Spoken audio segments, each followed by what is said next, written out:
Hello all. నేను మీ Rachana Srungavarapu. Welcome to federal Telangana. తెలంగాణలో బీసీ రాజకీయం అన్నది ఎప్పుడూ కూడా ఏదో ఒక విషయంలో హాట్ టాపిక్‌గా నిలుస్తూనే ఉంది. అయితే ఏం జరిగినా ప్రధాన బీసీ నేతల కన్నా కూడా బీసీ వాదాన్ని వాడుకునేటువంటి రాజకీయేతరులు గావచ్చు, రాజకీయ నేతలు గావచ్చు కనిపిస్తూ ఉన్నారు. అయితే ప్రస్తుతం ఇప్పుడు ఈ విషయంలో తీన్మార్ మల్లన్న, ఇంకోవైపు కవిత మళ్ళీ వివాదంలో నిలిచారు. కాంగ్రెస్ అధికారంలోకి రాకముందు 2023 ఎలక్షన్స్ అప్పుడే రిజర్వేషన్ ఇస్తారని ప్రకటించింది బీసీలకి. సో, ఇప్పుడు స్థానిక ఎన్నికల్లో గావచ్చు, ఆర్డినెన్స్ ద్వారా 42% రిజర్వేషన్ ఇవ్వడం అన్నది తాము ఒత్తిడి చేయడం వల్లే తీసుకొచ్చారని చెప్పి కవిత చాలా గ్రాండ్‌గా అనౌన్స్ చేసుకొని సంబరాలు కూడా చేసుకున్నప్పుడు దాన్ని విమర్శించారు తీన్మార్ మల్లన్న. ఆ సమయంలో అనుచిత వ్యాఖ్యలు చేశారు ఆవిడ మీద. సో, ఈ నేపథ్యంలో తీన్మార్ మల్లన్న ఆఫీస్‌పై వీళ్ళు దాడి చేయడము ఇదంతా జరిగింది. సో, ఈ జరిగిన విషయం మొత్తం చూస్తే ఏదైతే బీసీలు ఎప్పటినుంచో half of the percent of the population తెలంగాణలో ఉండి రాజకీయ శక్తిగా ఎదగడానికో లేకపోతే తమకంత పాపులేషన్‌లో అంత పర్సెంటేజ్ ఉండి కూడా తమొక మార్క్ చేయలేకపోతున్నాము, బలమైన పార్టీగా ఎదగలేకపోతున్నాము అన్నటువంటి సమస్యలు కనిపిస్తుంటే ఇలా దానికి సంబంధించిన వాళ్ళు ఎమ్మెల్సీగా సస్పెండ్ అయినప్పటికీ కూడా తీన్మార్ మల్లన్న కాంగ్రెస్ పార్టీకి చెందినవాడే. ఇంకో పక్కన కవిత బీసీల కోసం ఏమీ చేయలేదు. జస్ట్ నేమ్ ట్యాగ్ వేసుకోవడము. ఇప్పుడు ఈ మధ్య కొంత ఈవెన్ మల్లన్న కూడా అదే కమెంట్ చేశారు. కేసీఆర్, కేటీఆర్ పై ఉన్నటువంటి ఫ్రస్ట్రేషన్ మా మీద చూపిస్తారా అన్నటువంటి కమెంట్స్ కూడా వినిపిస్తూ ఉన్నాయి కాబట్టి, దీన్ని మొత్తాన్ని బీసీ ఉద్యమంలో లేదా ఇప్పుడు తెలంగాణ బీసీ అస్తిత్వవాదంలో ఎలా చూడొచ్చు? ఇలాంటి వాళ్ళని, ఇటువంటి నేతల్ని బీసీ నేతలు గాని, బీసీ ప్రజలు గాని, తెలంగాణ ప్రజలు ఎలా చూస్తున్నారు? అట్‌లీస్ట్ ఇలాంటివి జరిగినప్పుడైనా బీసీలందరూ ఏకమయ్యి తమకంటూ ఒక స్ట్రాంగ్ ఐడెంటిటీ ఏర్పరచుకునే అవకాశం ఉందా? ఈ విషయాల గురించి మనతో మాట్లాడడానికి ఉన్నారు కల్లేపల్లి సుందరయ్య గారు. BJP medical cell convener. అలాగే బీసీ ఆహ్, బీజేపీలో ఉన్నప్పటికీ బీసీల కోసం చురుగ్గా పనిచేస్తూ ఉన్నారు. డాక్టర్ కేశవులు గారు సైకియాట్రిస్ట్, అలాగే తెలంగాణ మేధావుల సంఘం అధ్యక్షులు, ప్రెసిడెంట్ కూడా. అలాగే నరేంద్ర గారు సీనియర్ అనలిస్ట్ అండ్ జర్నలిస్ట్. ముందు సుందరయ్య గారు మీతో మొదలు పెడదాం. మీరు చెప్పండి. ఈ పరిణామాన్ని మీరెలా చూస్తూ ఉన్నారు? అటు మల్లన్న వర్సెస్ ఈ కవిత పరిణామాన్ని బీసీ కోణం నుంచి ఒక బీసీ లీడర్ లాగా మీరెలా చూస్తూ ఉన్నారు?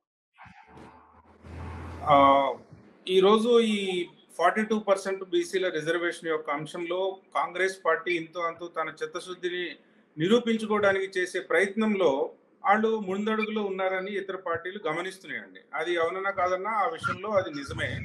అయితే రాజ్యాంగబద్ధంగా 42% కేంద్రం నుంచి ఆమోదం రావాలి అనేది ఒక ప్రొసీజరల్ అంశం.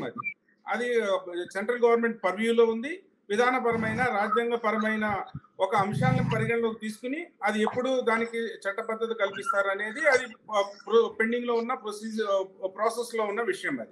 అది ఆ అంశం అలా ఉండగానే ఇప్పుడు రాబోయే సంస్థాగత మున్సిపల్ జిహెచ్ఎంసీ ఎన్నికలు కానివ్వండి, మన జిల్లాలో జరిగే సంస్థాగత ఎన్నికల్లో లబ్ధి పొందాలని ఒక అంశాన్ని ఇప్పుడు వీళ్ళు కాంగ్రెస్ పార్టీ ఏదైతే భుజానెత్తుకుందో రాహుల్ గాంధీ యొక్క నినాదం, రేవంత్ రెడ్డి యొక్క కమిట్మెంట్, ఇది ప్రజల్లోకి తీసుకెళ్లాలి. రాబోయే స్థానిక సంస్థల ఎన్నికల్లో ఈ అంశం మీద లబ్ధి పొందాలి అనే ఒక ఆ పార్టీ రాజకీయ లబ్ధి కోసం దీన్ని ప్రవేశపెట్టారండి. ఇప్పుడు 42% అనేది ఈ సంస్థాగత ఎన్నికల కోసం ప్రవేశపెట్టారు. ఈ క్రెడిట్ ఆ పార్టీకి దక్కకూడదని ఈ తోడు దొంగలు కవిత అండ్ తీన్మార్ మల్లన్న బీసీ అంశంలో వీళ్ళిద్దరూ తోడు దొంగలే.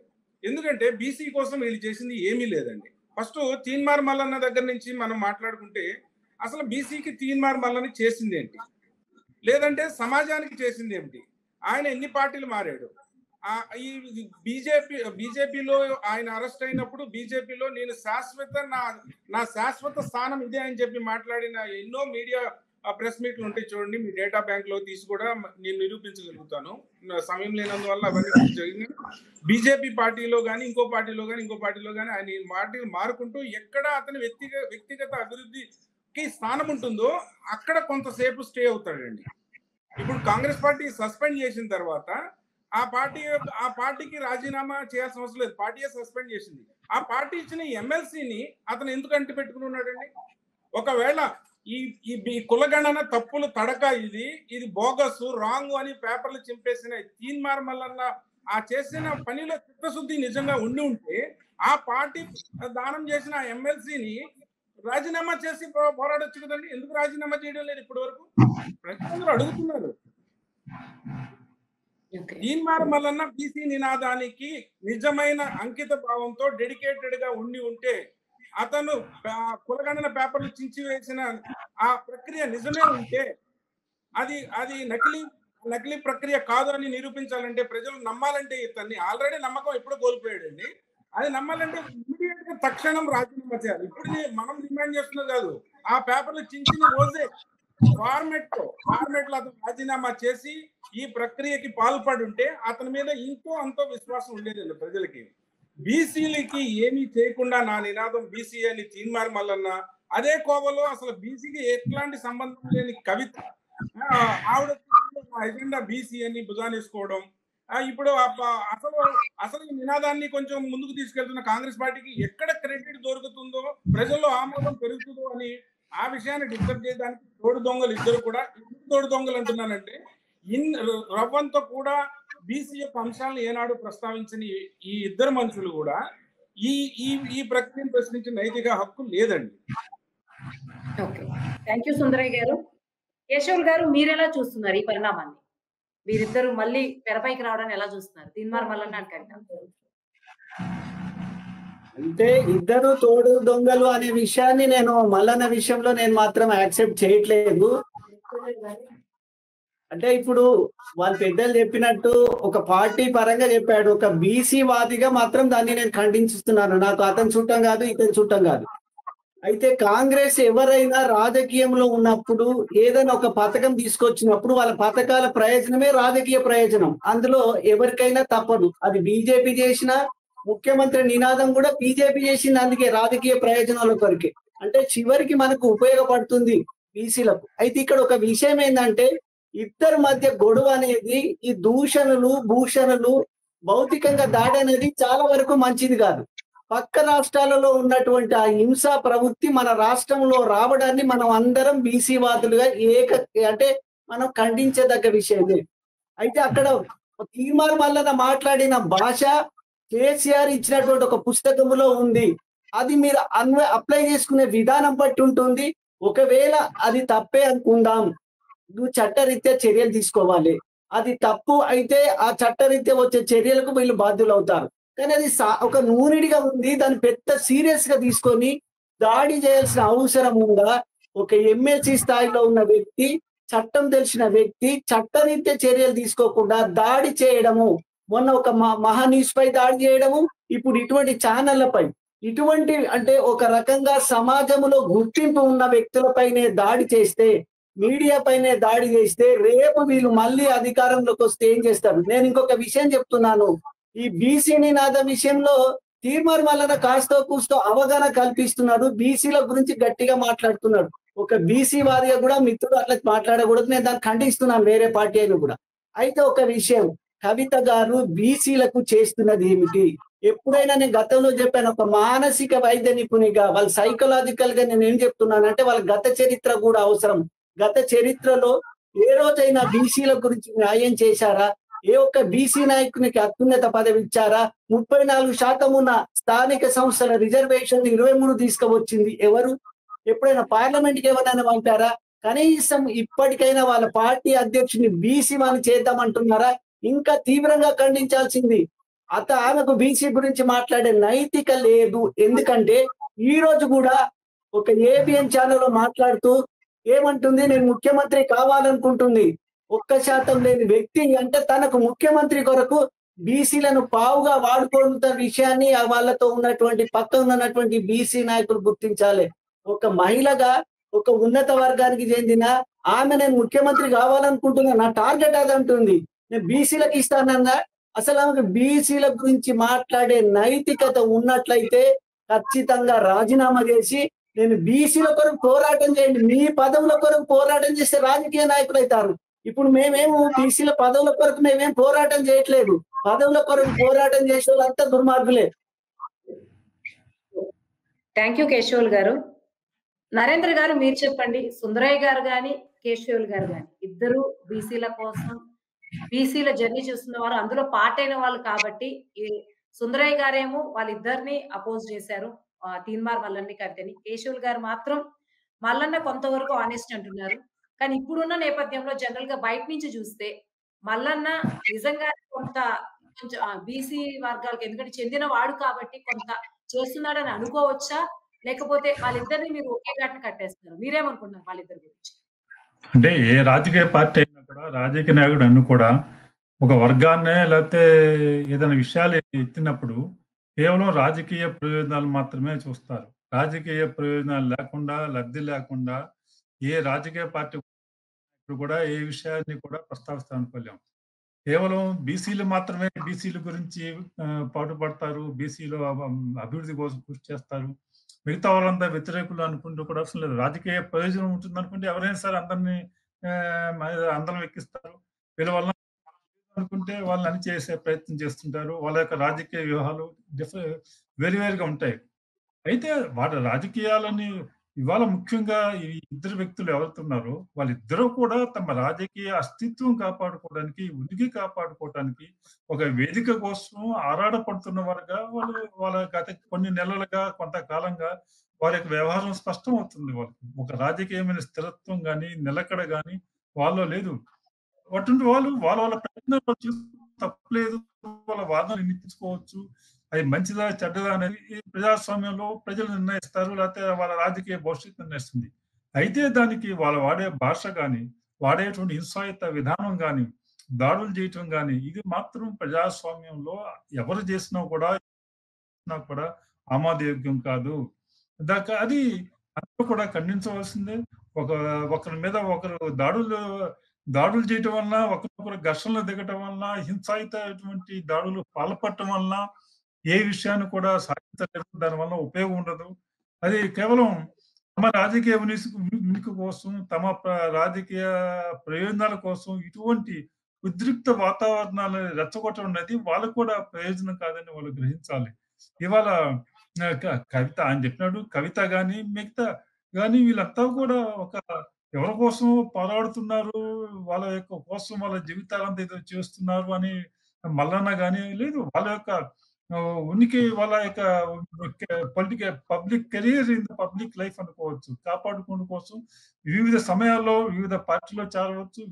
వాళ్ళ అన్ని రాజకీయ పార్టీలు కూడా బేసికల్ గా రాజకీయ అధికారం చుట్టూ తిరుగుతున్నాయి తప్ప వాటిలో సైద్ధాంతికమైనటువంటి వాళ్ళ తేడాలు చాలా తక్కువ ఉన్నాయి. అలాంటప్పుడు వాళ్ళు ఏ పార్టీలో ఉంటారనేది వాళ్ళ అవకాశాన్ని బట్టి, ప్రయోజనాలను బట్టి ఉంటారు.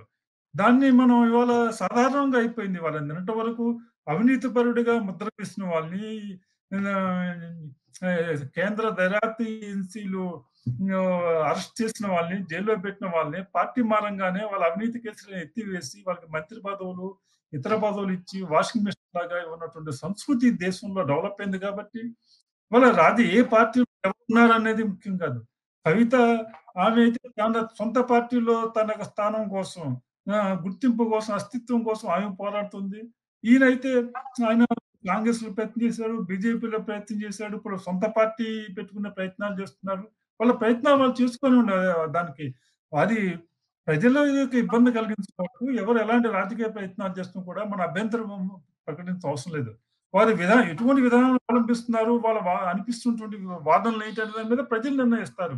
కానీ ఈ విధంగా దాడులు జరగటం, కాల్పుల వరకు గన్మ్యాన్లకు కాల్చే వరకు వెళ్ళటం అనేది చాలా దురదృష్టమైన సంఘటన. ఒక చెడు రాజకీయ సంప్రదాయాన్ని తెలంగాణలో వీళ్ళు తీసుకొస్తున్నట్టు మనకి భావించాల్సి ఉంటుంది. థ్యాంక్ యూ నరేంద్ర గారు. సుందరయ్య గారు మీరు చెప్పండి. రాజకీయాల్లో పార్టీలు మారడం సహజం. ఈవెన్ చాలా మంది మనకి ఇప్పుడు ముఖ్యమంత్రులు అయిన వాళ్ళు కూడా చాలా రాజకీయ పార్టీలు మారారు, ఎజెండాస్ మార్చుకున్నారు. కానీ రాజకీయాల్లో గాని దేంట్లో నిలబడాలంటే ముందు ఫేస్ ఆఫ్ చాలా ముఖ్యం. ప్రజల్లో చాలా నోన్ పర్సనాలిటీ అవ్వడము, కాంట్రవర్సీస్ ఏదైనా కానివ్వండి. ఒక తీన్మార్ మల్లన్నని, కవితని చూసుకుంటే కవితకు ఉన్న ఫేస్ ఆఫ్ చూసుకుంటే కొంచెం తీన్మార్ మల్లన్నకి ఎక్కువ అడ్వాంటేజ్ కనిపిస్తుంది. బీసీకి చెందినవాడు కావడం అనేది పెద్ద అడ్వాంటేజ్.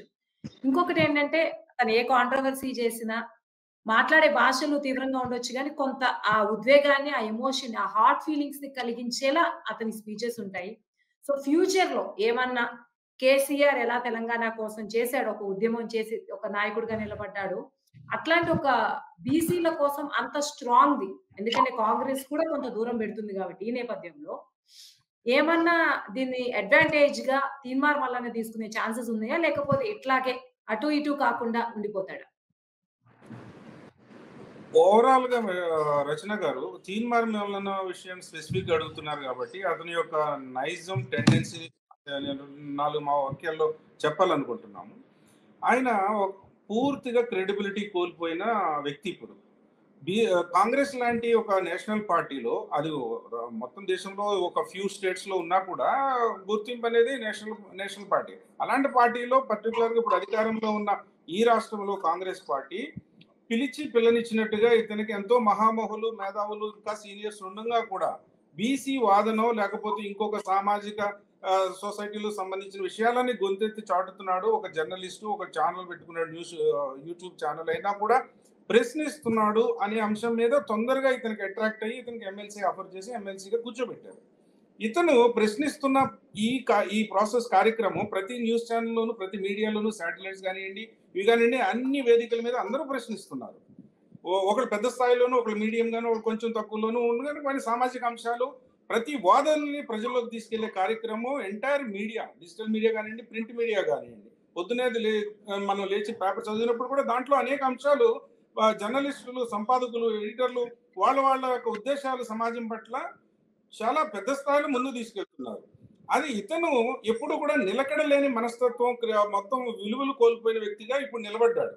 ఇప్పుడు కాంగ్రెస్ పార్టీ ఇతను ఆదరించిన కారణం ఏంటంటే అనేక అంశాల మీద ప్రశ్నిస్తున్నాడు, బీసీ వాదన కూడా తీసుకొస్తున్నాడు అనేది. ఇప్పుడు అతను బీసీ కాబట్టి అతను అంటే బీసీ కొన్ని కోట్ల మంది ఉన్నారండి. More than 50% population in the country బీసీలే. ఇతను ఒక్కటి బీసీ కాదు. బీసీ కోసం ఇతను ఏం చేశాడు అనేది నిర్దిష్టంగా ఎప్పుడైనా ఎవరైనా గమనించారా? లేదంటే అతను రుజువు చేసుకున్నాడు ప్రజలకి. అతని ఛానల్లో ఏదైనా ఒక అంశాలు లేవనెత్తినప్పుడు తీసుకొచ్చి టీఆర్ఎస్ వాళ్ళు బీఆర్ఎస్ వాళ్ళు నా మీద దాడులు చేశారని క్లిప్పింగ్స్ పదే పదే చూపించాడు ప్రజలకి. సానుభూతి సింపథైజేషన్ గ్యాదర్ చేసుకోవడం కోసం. నేను ఇన్ స్పెసిఫిక్ గా ఈ అంశం మీద పోరాడితే ఈ వర్గం వాళ్ళు లబ్ధి పొందారు అనేది మీరు ఏ మీడియా అయినా ప్రజెంట్ చేసినా లేదా అతను ప్రజెంట్ చేశాడు ఎప్పుడైనా? బీసీ కోసం అతను ఏం చేశాడు? ఇప్పుడు కులగణన తప్పు అన్నప్పుడు ఆ పేపర్లు చింపేసినప్పుడు ఎమ్మెల్సీకి రాజీనామా చేసి ధర్నా చౌక్ లో నిరంతరంగా 10 రోజులు 20 రోజులు ఆమరణ నిరాహరణ దీక్ష టిల్ డెత్ వరకు పోరాడేంత వీరోచితమైన పోరాటం ఏమైనా చేశాడా? కవిత ఏ రోజైనా గతంలో ఏదైనా రిప్రజెంటేషన్ బీసీల యొక్క హక్కుల కోసం వాళ్ళు కోల్పోతున్న అనేక రకాల ప్రయోజనాలు ఏమేమి కోల్పోయారు? ఏ రోజైనా రిప్రజెంటేషన్ ప్రధానమంత్రికి కానీ ముఖ్యమంత్రికి కానీ ఇక్కడ ఉండే బీసీ కమిషన్ కానీ సెంట్రల్ ఉండే బీసీ కమిషన్ కానీ ఏ రోజైనా ప్రాతినిధ్యం వహించింది ఆవిడ? మత్సుకైనా వీళ్ళ యొక్క ప్రాధాన్యత లేనప్పుడు బీసీ అంశంలో వీళ్ళిద్దరికి ఎలాంటి ప్రయోజనం చేకూరే ప్రసక్తే లేదండి. కేవలం మభ్యపెట్టి నరేంద్ర గారు బాగా చెప్పారు. వాళ్ళ యొక్క ఎగ్జిస్టెన్సీ ఉనికి కోసం తపన పడుతున్నారు, తహతహలాడిపోతున్నారు ఇద్దరు. మేబీ కేశవులు గారికి తీన్మార్ మల్లన్న గారితో ఏమన్నా అవినావభావ సంబంధం ఉండి ఆయన అభిమానిగా ఉండి ఆయన్ని వెనకేసి వస్తుండొచ్చు. అది ఆయన వ్యక్తిగత అంశం కింద నేను దాన్ని చూస్తాను, కానీ ఆయన నేను తప్పు పట్టడం లేదు. కానీ సమాజం మేడం ఎవరైనా సరే ఒక నాయకుడిగా ఎదగాలంటే అతని యొక్క క్రెడిబిలిటీ నేపథ్యం పోరాట విధానం ఎంత చిత్తశుద్ధితోటి పనిచేస్తున్నాడు ఆ అంశం మీద, ఆ అంశం తాలూకా ప్రయోజనం ఎంత మెరుగైంది, గతంలో ఎంత ఉండేది, ఇప్పుడు దీనివల్ల ఎంత ప్రయోజనం చేకూరింది ఎస్సీలకు కానీ బీసీలకు కానీ ఇంకొక అంగన్వాడీ కార్యకర్తలకు కానీ ఇంకొక అంశం మీద ఏ అంశం మీద తీసుకున్నా ఇతని పోరాటం యొక్క ఫలితం ఏ మేరకు ఉంది, ఇతని కాంట్రిబ్యూషన్ ఎంతవరకు ఉన్నది అనేది ఒక కొలమానం. అలాంటి అంశం ఈ ఇద్దరిలోనూ లేదు కాబట్టి వీళ్ళు ఎవరో చేస్తున్న పనిని ఇళ్ళు ఆపాదించేసుకుని వీళ్ళు తైతకలాడుతూ డాన్సులు చేసుకుంటూ నాట్యాలు చేసుకుంటూ మేము ఉన్నామని మమ్మల్ని గుర్తించండి అని నరేంద్ర గారు ఏదైతే అన్నారో ఉనికి కోసం, ఎగ్జిస్టెన్సీ కోసం, వ్యక్తిగత ప్రయోజనాల కోసం, రాజకీయ మనుగడ కోసం మాత్రమే వీళ్ళిద్దరూ మెలుగుతున్నారు సమాజంలో. వీళ్ళిద్దరి వల్ల సమాజానికి ఎలాంటి ప్రయోజనం లేదు. ఓకే, థ్యాంక్ యూ సుందరయ్య గారు. కేశవ్ గారు చెప్పండి, మీరేమంటారు? మీరు మల్లన్న ఇంకేమన్నా ఫేస్ ఆఫ్ ఉండే అవకాశం ఉందా, లేకపోతే సుందరయ్య గారి ఒపీనియన్ తో సమర్థిస్తారా విభేదిస్తారా?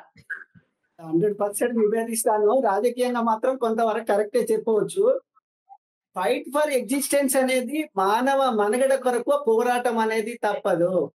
అందులో ఎవరైనా బీజేపీ అయినా చివరికి కాంగ్రెస్ అయినా వాళ్ళు చేయాల్సింది చేస్తున్నారు. అయితే when compared with the కవిత, తీర్మార్ మల్లన్న బెటరా కాదా? ఒక బీసీ నాయకుడిగా కాస్తో కూస్తో అవగాహన తెస్తున్నాడా లేడా? ఇంకోటి పార్టీలలో ఉన్నప్పుడు ఇదే సుందరన్న గారు పార్టీలో లేకపోతే నాకంటే ఎక్కువ మాట్లాడతాడు బీసీలకు అన్యాయం జరిగిందని. ఒక పార్టీలో ఉన్నప్పుడు ఆ పార్టీ పరిధులు దాటకుండా ఇలా జరుగుతది. ఇది మాత్రం సత్యం. ఇంకోటి క్రెడిబిలిటీ రచన అన్నది. రచన గారు ఒక్క నిమిషం ఆయన అబ్జెక్ట్ చేస్తారేమో. కేశవ్ గారికి నా ప్రశ్న ఏంటంటే, కవితతో పోలిస్తే తీన్మార్ మల్లన్న ఇంతో అంతో ఉపయోగకరంగా ఉన్నారు ఈ అంశంలో అంటున్నారు. అలాంటప్పుడు రాజీనామా చేసి అనేక బీసీ సంఘాలు ఉన్నాయండి ఈ రాష్ట్రంలో. ఆ బీసీ సంఘాల యొక్క మద్దతుతోటి ఈయన బీసీ అంశాల మీద ఎక్కడ పోరాటం జరుపుతున్నారండి? సుందరన్న గారు నాకు మంచి క్వశ్చన్ వేశారు. తెలంగాణ ఉద్యమంలో మీ కిషన్ రెడ్డి ఎక్కడ పారిపోయాడు? కిషన్ రెడ్డి ఎక్కడ పారిపోయింది? అప్పుడు ఎండల లక్ష్మీనారాయణ గారు రాజీనామా చేస్తే వాళ్ళు ఎటు పారిపోయారు అన్న? రాజీనామాలు ఎందుకన్నా? రాజీనామాలు బీసీలు అనుకోబడ్డది. యాత్రలో మీరు ఆ వీడియోలు కానీ ఆ యాత్ర తాలూకా సంఘటనలు కానీ మీరు చూస్తుండరు, అందుకనే మీరు చూస్తానన్నా. అంటే రాజీనామాలు అంటున్నారే.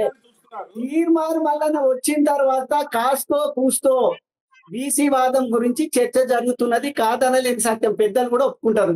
ఇంకోటి క్రెడిబిలిటీ అంటున్నారు. క్రెడిబిలిటీ ఉన్న నాయకులు ఎంతమంది ఎన్ని పార్టీలలో ఉన్నారు? అసలు క్రెడిబిలిటీ ఉన్న నాయకులు రాజకీయ పార్టీలలో సాధించగలుగుతారా? పోరాటం కాదండి. తీన్మార్ మల్లన్న బీసీ గురించి మాట్లాడుతున్నది పోరాటం కాదు. కాదు. క్రెడిబిలిటీ గురించి మాట్లాడుతున్నారు. క్రెడిబిలిటీ ఉన్న వాళ్ళు ఎవరైనా రాజకీయంగా ఇప్పుడు ఎదగలుగుతున్నారు? క్రెడిబిలిటీ అనేది మర్చిపోయింది అన్న. ఎక్కడ క్రెడిబిలిటీ? ఏ పార్టీ క్రెడిబిలిటీ ఇచ్చింది? నేను టోటల్ రాజకీయ నాయకుల గురించి మాట్లాడుతున్నా. తీన్మార్ మల్లన్న క్రెడిబిలిటీ గురించి ప్రజలు ఏం చర్చించుకుంటున్నారో ఒకసారి తెలుసు, మీరు చూడండి. నేను పంపిస్తాను మీకు కూడా కొన్ని అంశాలు. అదే తెలుసా? క్రెడిబిలిటీ పక్కన పెడదాం. మీరు ఒక మాట అన్నారు కేశవ్ గారు, బీసీ వాదం గురించి తీన్మార్ మల్లన్న వల్ల కొంత చర్చ జరుగుతుందని. అయితే ఇది ఇప్పటి విషయం కాదు కదా, ఎప్పటి నుంచో బీసీలు నడుస్తా ఉంది. కామారెడ్డి డిక్లరేషన్ కానీ ఇవన్నీ బీసీలు దృష్టిలో పెట్టుకునే రేవంత్ రెడ్డి ఆ రోజు ఇచ్చారు. ఈ రోజు తీన్మార్ మల్లన్న ఆల్రెడీ పెద్దగా జరుగుతున్న చర్చ తన అడ్వాంటేజ్ అనుకోండి, ఏదైనా అనుకోండి, ఆల్రెడీ పెద్దగా ఉన్న చర్చలో తనొక పార్టీ మాట్లాడుతున్నారు తప్ప తన వల్ల చర్చ జరుగుతుంది అంది ఎలా సమర్థిస్తారు ఈ విషయం? తన వల్ల చర్చ జరుగుతుందని ఆయన అనుకోవట్లేదు, మనకెట్లా తెలుస్తుందమ్మా? మీరే చెప్పారు కదా ఇందాక చర్చలో వీళ్ళంతా చర్చ జరుగుతుందంటే తీన్మార్ పొలిటికల్ గా కొన్ని జరుగుతాయి మేడం. వీటన్నింటిని మనం ఎట్లా ఆపాదించగలుగుతాం? అవి ఎగ్జిస్టెన్స్ కొరకు చేస్తే మీరే చెప్పారు. అందుకని ఏమడిగారు? కేశవ్ గారు, మా కిషన్ రెడ్డి తెలంగాణ పాత్రలు అనేది తెలంగాణలో తీన్మార్ మల్లన్న ఏ పాత్ర పోషించాడండి? తర్వాత జీరో అంటున్నా కదా, తెలంగాణలో జీరో. మీరు ఇంకా ఆనందించాలంటే సార్, తీన్మార్ మల్లన్న గారి పట్ల ఇంకా మీరు సంతోషపడాలంటే ఆయన బీసీ సంఘాల మద్దతుతోటి అనేక అంశాలు ఉన్నాయి. బీసీలకి తొక్కవేయబడుతున్నారు, అనగవేయబడుతున్నారు. వాళ్ళకి సంబంధించిన హక్కులు, వాళ్ళకి సంబంధించిన అనేక చోట్ల అన్యాయం అడుగడుగునా జరుగుతుంది. ఆ అంశాల మీద పట్టుమని 10 రోజులు ధర్నా చౌక్లో ధర్నా చేయమనండి. మీరే కితాబ్ ఇద్దరు కానీ సోన్స్ అంశం మీద ఈయన పచ్చి మంచి మనం అన్న సుందరన్న ఇది ఎవరికో మేడం అనండి, ఎవరికో కితాబులు ఇవ్వడం నా ఉద్దేశం. ఉన్న సమాజంలో ఇప్పుడున్న బీసీ వాదులలో కాస్తో కూస్తో అంటున్నా. అది కూడా అంతో ఇంతో ఆయనే వాదం గురించి చర్చిస్తున్నాడు. ఎక్కడ అన్యాయం జరిగిందనే దాని టీవీ ఛానల్ ద్వారా చాలా మందికి అవగాహన కల్పిస్తున్నది, కాదనలేని సత్యము. అందులో ఎవరు చేసినా దాన్ని సపోర్ట్ చేస్తాం. ఇక్కడ వ్యక్తులది సపోర్ట్ కాదు, బీసీ వాదం కొరకు పోరాటం చేసి నిజాయితీగా కష్టపడుతున్నది ఆ విషయంలో. అయితే మీరు ఉంటున్నారు రేపు ధర్నాలు చేయాలి, రాజీనామాలు అవన్నీ సాధ్యం కాని కదా. ఎవరు రాజీనామా చేస్తారన్నా? ఇప్పుడు రాజీనామా చేస్తే గెలిచే పరిస్థితులు బీసీలకు ఉన్నదా? అవసరం వచ్చినప్పుడు చేస్తారు. అది అవకాశవాదం అంటారు. అవసరం వచ్చినప్పుడు అవకాశవాదం అంటారు అన్న. మరి బీసీ మరి మీరు పార్టీ ప్రెసిడెంట్ ఎందుకు ఇవ్వలేదు? బీజేపీ పార్టీ ప్రెసిడెంట్ బీసీలకు ఎందుకు ఇవ్వలేదన్న? బీజేపీ ప్రెసిడెంట్ పార్టీ అనేది ఒక కులాన్ని బట్టి ఉందని మనం ఎన్నోసార్లు మాట్లాడుకున్నాం.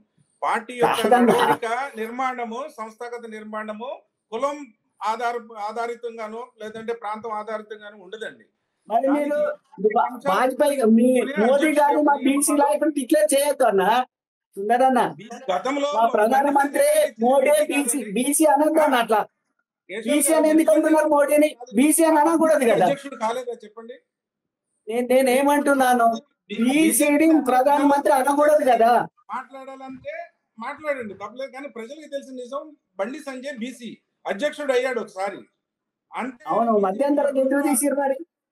తీసి మధ్యంతరం ఎందుకు తీసిరు అన్నది నియామకం చేయడానికి, నియామకం నుంచి తప్పించడానికి అనేది అనేక కారణాలు ఉన్నాయి. కాల పరిమితులు కూడా ఉన్నాయి. ఒక అధ్యక్షుడికి 3 సంవత్సరాల కాల పరిమితి ఉంటది.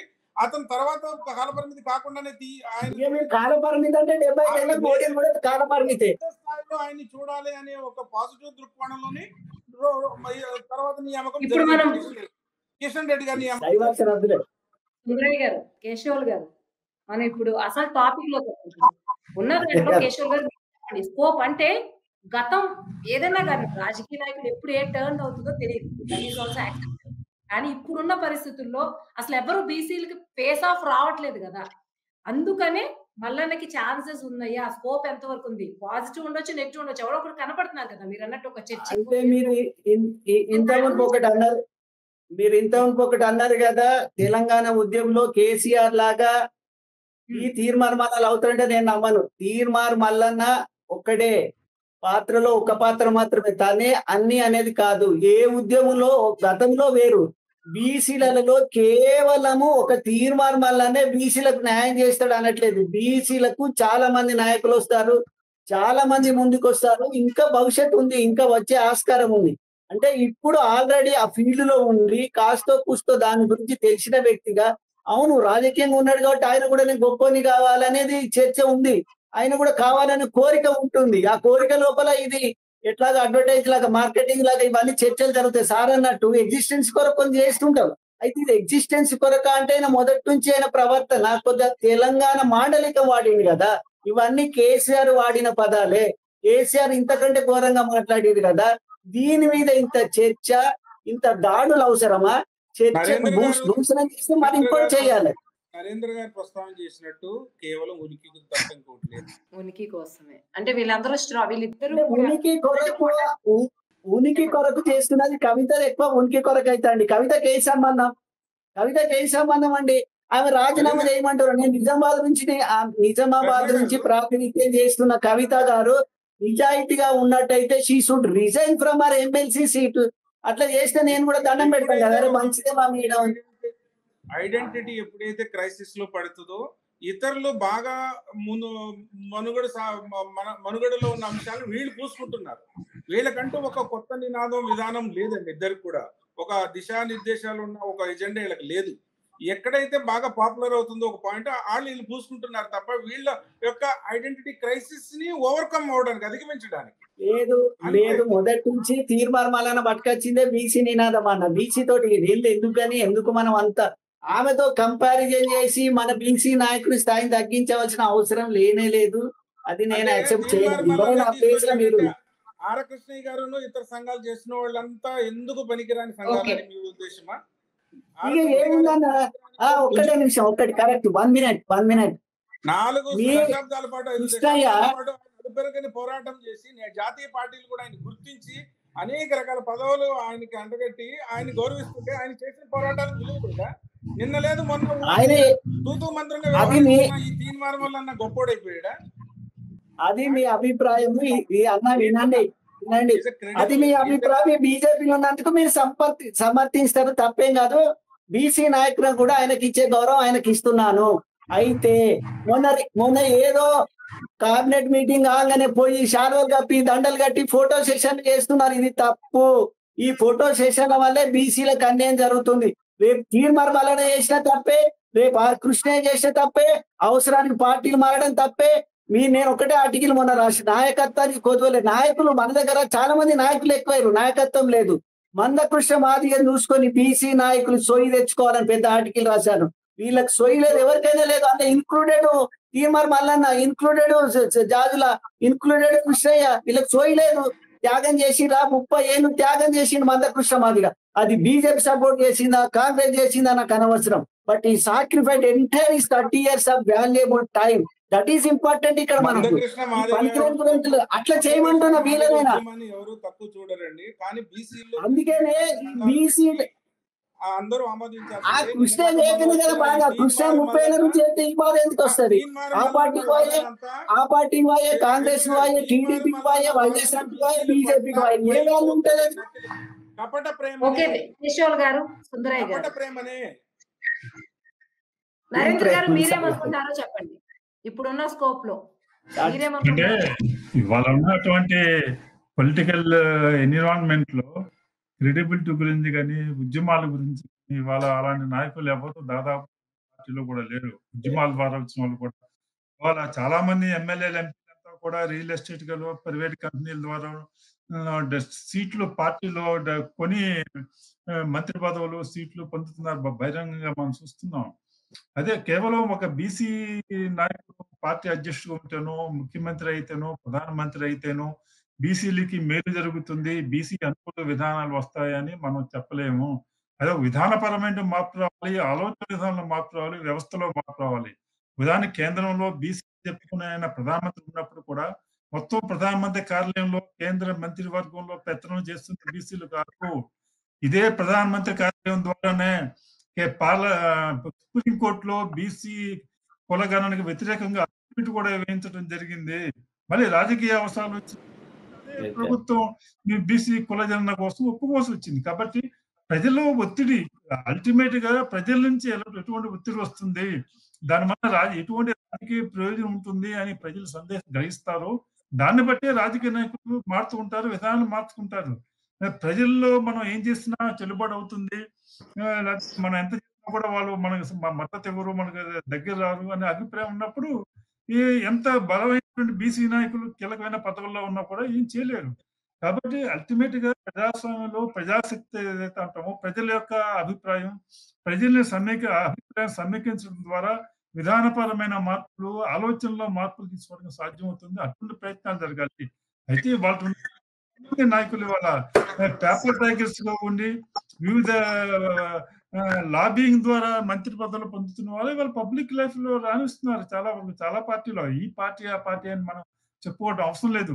కాబట్టి వాళ్ళ అటువంటి నాయకులు కూడా ప్రజల్లో మనం ఈ విషయం కనుక మనం రేజ్ చేయకపోతే, దీనికి మద్దతు ఇవ్వకపోతే, దీనికి అనుకూలంగా లేకపోతే మనకు రాజకీయ భవిష్యత్తు ఉండదనే భయం ఏర్పడితే ఎవరైనా సరే దానికి కాబట్టి బీసీకి అనుకూలం వ్యతిరేకం ఎవరిని కూడా ముద్ర వేయలేం. అల్టిమేట్ గా వాళ్ళ రాజకీయ ప్రయోజనాల్లో వాళ్ళు అటువైపు నడిపిస్తాయి.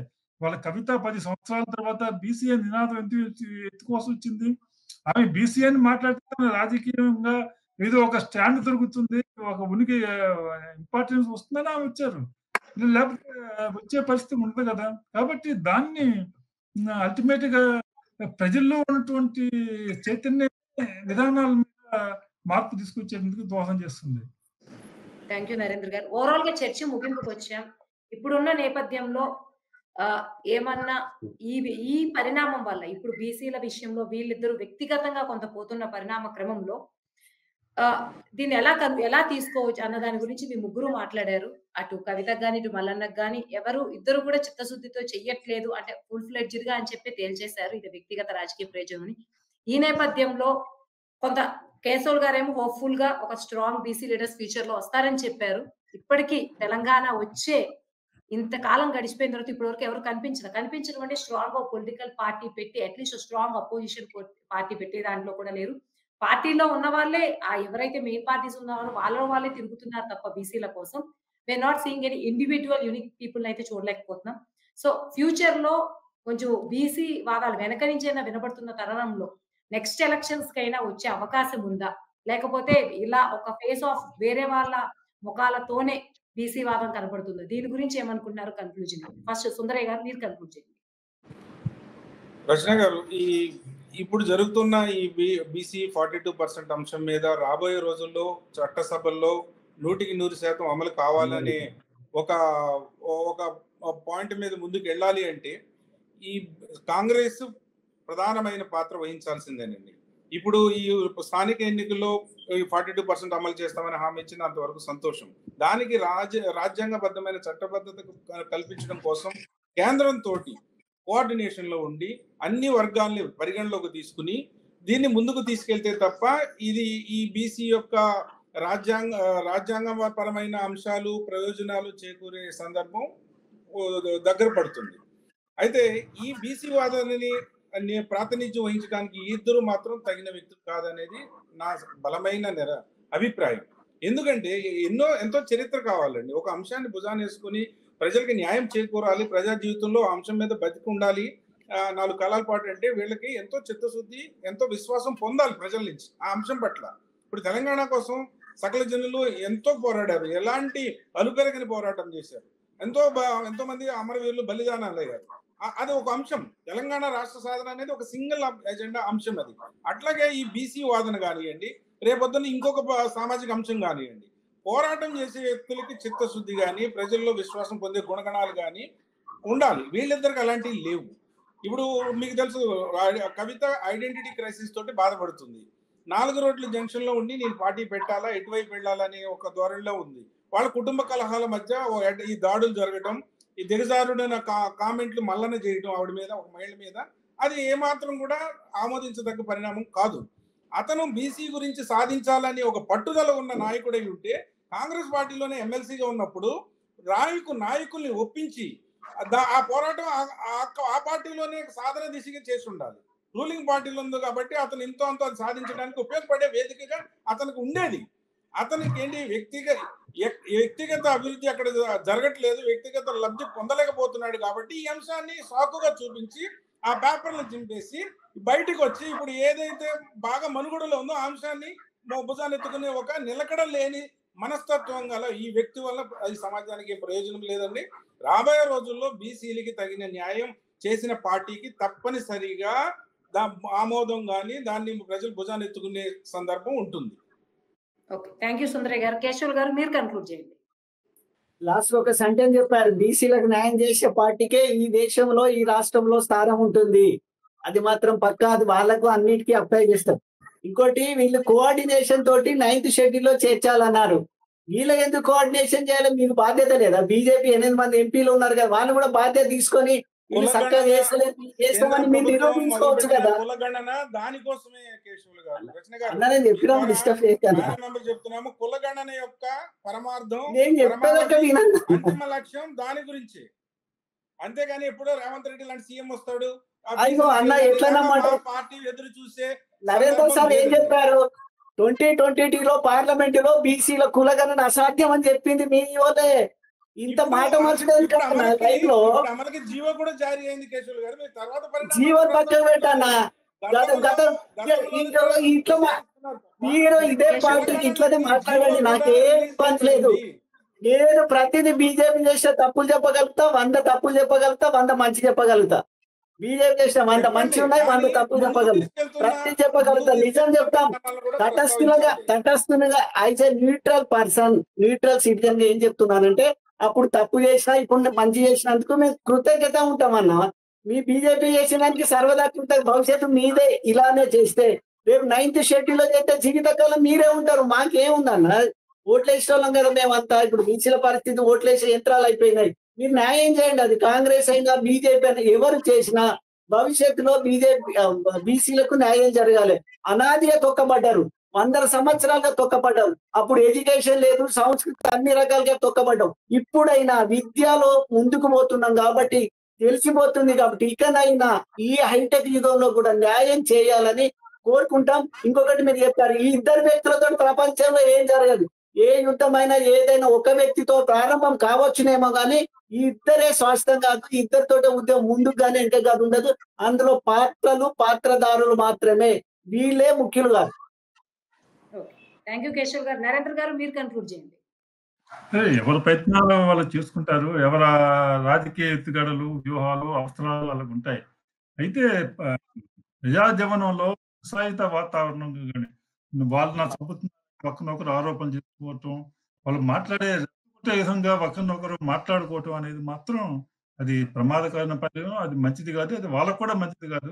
ఆ విషయంలో సంయమనం పాటించి ఎవరి వ్యూహాల ప్రకారం, ఎత్తుగడల ప్రకారం, వాళ్ళ లక్ష్యాల ప్రకారం వాళ్ళు పనిచేసుకొని ఉండేది. అల్టిమేట్ గా ప్రజలే నిర్ణయిస్తారు వాళ్ళ మంచి చెడుల్ని. థ్యాంక్ యూ సుందరయ్య గారు, కేశవ్ గారు, నరేంద్ర గారు ఈ డిస్కషన్ లో పార్టిసిపేట్ చేసినందుకు. ఇంతటితో చర్చ